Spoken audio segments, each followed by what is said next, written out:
Jet, dito tayo. Dito kami naman natin. Dito natin. Ayan.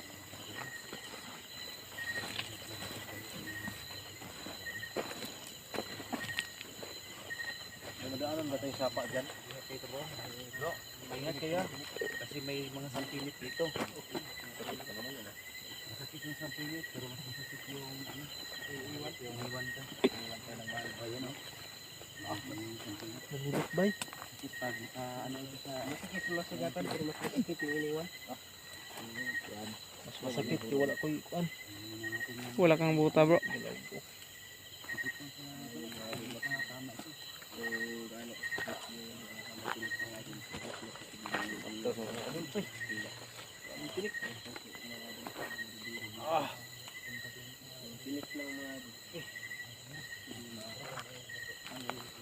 Okay bro. Kira.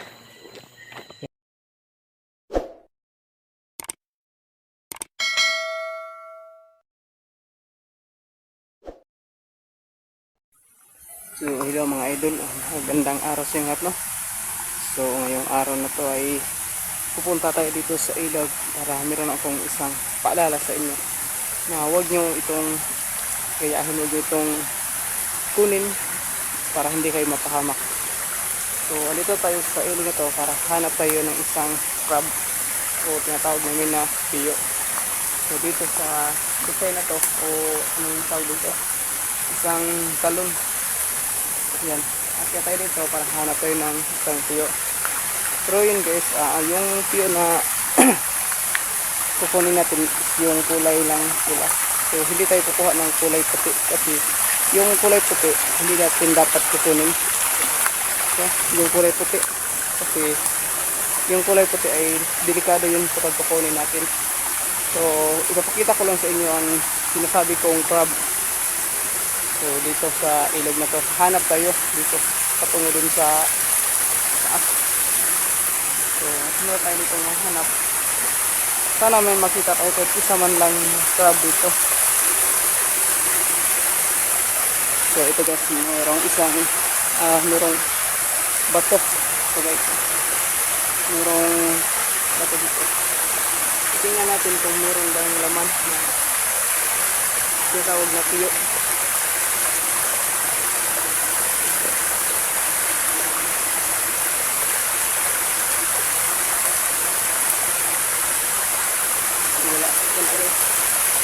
So yun guys, kung papasok kayo sa ganitong lugar, dapat magpaalam kayo dito. Napapasok kayo. Dahil itong ilog ay dapat creepy. So, tabi-tabi po. So, hahanapin natin dito yung crab para ipakita sa inyo.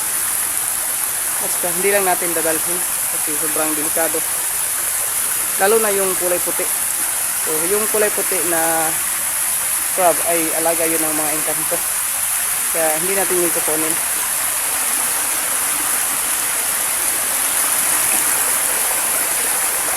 So isa lang itong paalala sa inyo na huwag niyong gagayahin para hindi kayo mapapahamak. Huwag niyo itong gagawin para hindi kayo mapapahamak.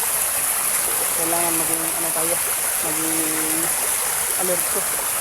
Hindi tayo basta-basta kukuha kahit anong makikita natin sa ilog. So shout out nga pala sa ating mga solid followers nyo, sa ating solid supporters dyan, sa mga bago nating subscribers. Shout out sa inyong lahat. So maraming salamat pala sa supportan nyo sa amin.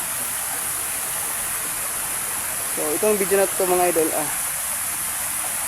ipapakita ko lang sa inyo kung anong uri ng nakatira dito sa ilog ang kinuha ni Idol Yuki.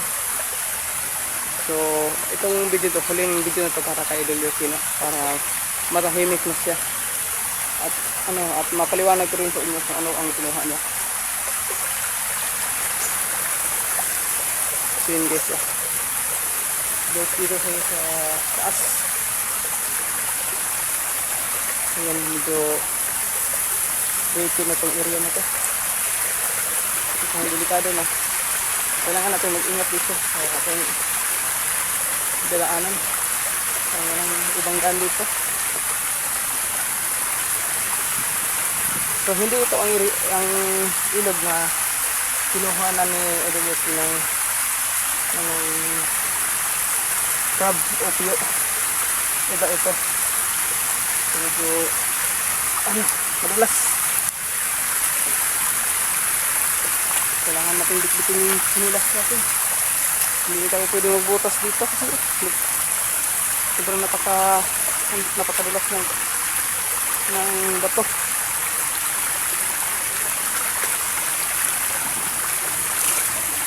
Ayan na.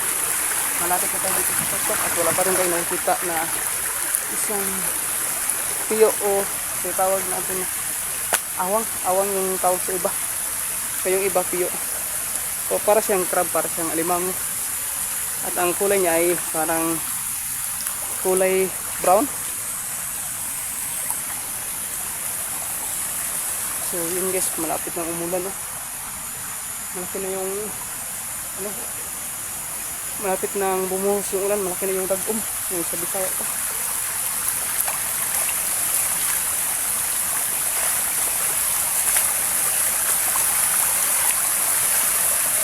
So yan, sa mga nagtatanong kung ano daw yung crab na sinasabi ko, makikita nyo na ngayon. So ngayon makikita nyo na yung crab. Baka dyan sa ibabaw, yung sa taas.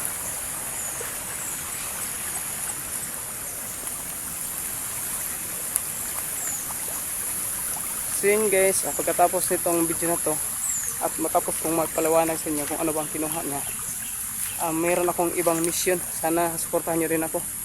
Meron akong pupuntahan ng isang baryo ng mga aswang, sabi nila. So subukan kong puntahan yun, ang area na yun, yung baryo ng mga aswang. So sana meron tayong mailigtas doon sa baryo na yun, kasi isa yung baryo na pinamumugaran daw ng mga aswang. Yun ang susunod nating mission, yun ang pupuntahan ko bukas. So itong video na to ay para magpaliwanag lang sa inyo. O yan na guys, meron na tayong nakikita na butas, may butas sa bato. Yan guys, oh. Ito, oh. Merong butas sa bato. So ilagay muna natin tong tingnan natin. Medyo mabigat tong bato.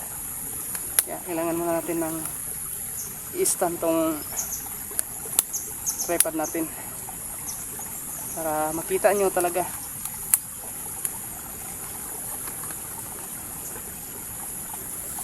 Medyo sira-sira itong tripod ko. Sana hindi siya matumba. Oh. So guys, sana hindi ito matumba to. Mukhang delikado tong cellphone ko dito. So ito na guys, oh. So kailangan natin ating i-open to. Oops.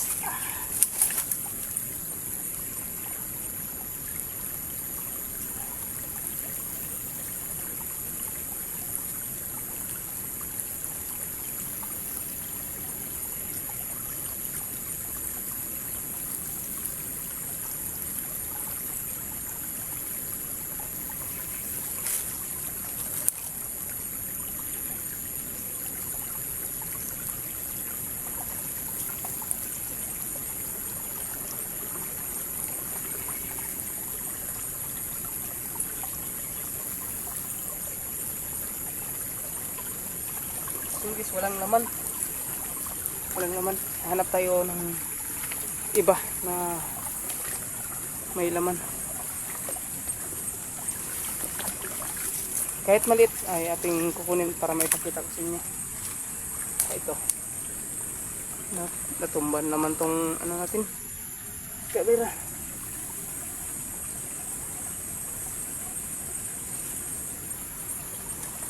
So sana may makita tayo, no? Kahit maliit. Kahit maliit lang. So, tabi.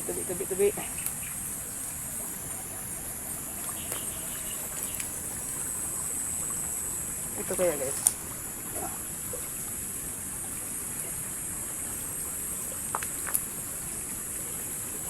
Guys, walang butas.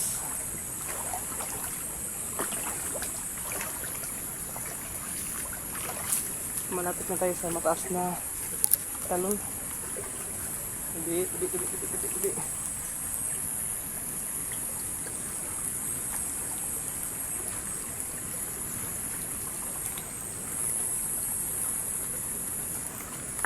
Parang bagong kinuhaan to ng yung crab. Bagong kinuha nila ang laman dito.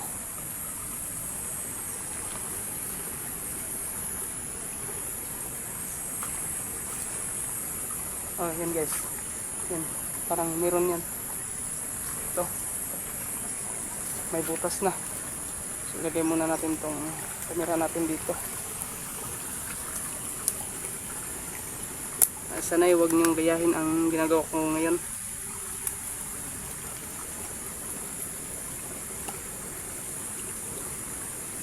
So ito guys, nakikita niyo. Yan. Ito guys. Sana may laman. Ulan naman. Ito kaya.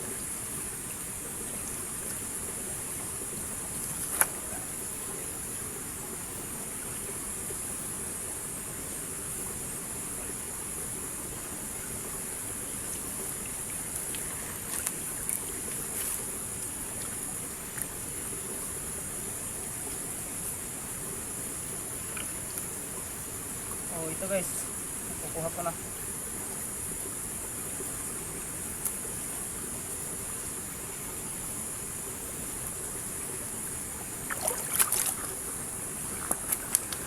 So yun guys, uy, tumalon. Tumalon.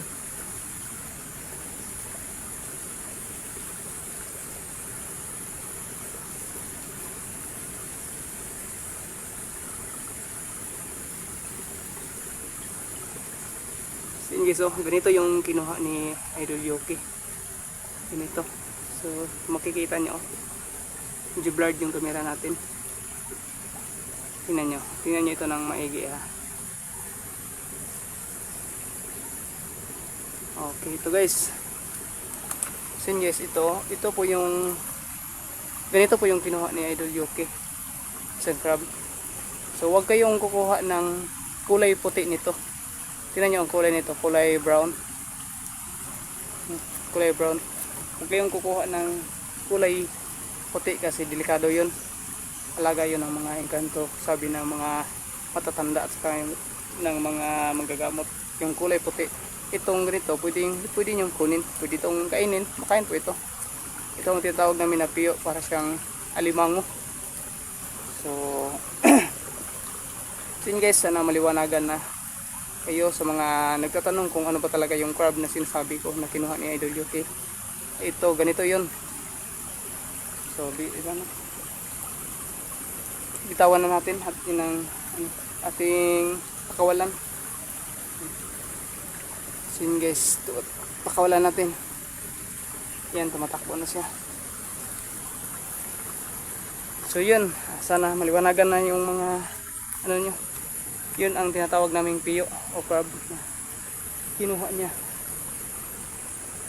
So yun guys, sana sa susunod kong upload dun sa susunod kong mission dun sa baryo ng mga aswang, sana supportahan niyo ako at sana may kasama ako dun. Sana meron tayong maligtas. Baka bukas at maganda yung panahon, pupuntahan ko yung area na yun, yung baryo ng mga aswang, para meron tayong mailigtas na mga baguhang mga aswang, bagong hawaan ng mga aswang. So hanggang dito lang itong video na to at good luck sa ating lahat, no. So yun guys, meron pa akong ipapakita sa inyo na isang Philippine salon. Yan dyan. pupuntahan muna natin. So, itong talon dito. Bago tayo uuwi, nandito naman tayo. Ipapakita ko na lang sa inyo. Napaka-creeping talon dito. So hindi lang tayo papasok dyan. Parang lagusan na yan. Baka mawala tayo.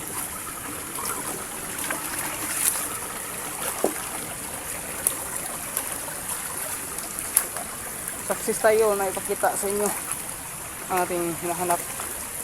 So mga paalala lang to para hindi kayo basta-basta makakuha ng hindi kayo kukuha ng kulay puti na piyo o crab. So yan guys, nakikita nyo yan para kung lagusan. Walang ibang daanan dito. Tabi. Yan, dito tayo patawid kung pumasok sa dyan sa taas, pero dito lang tayo, hindi tayo pasok dyan.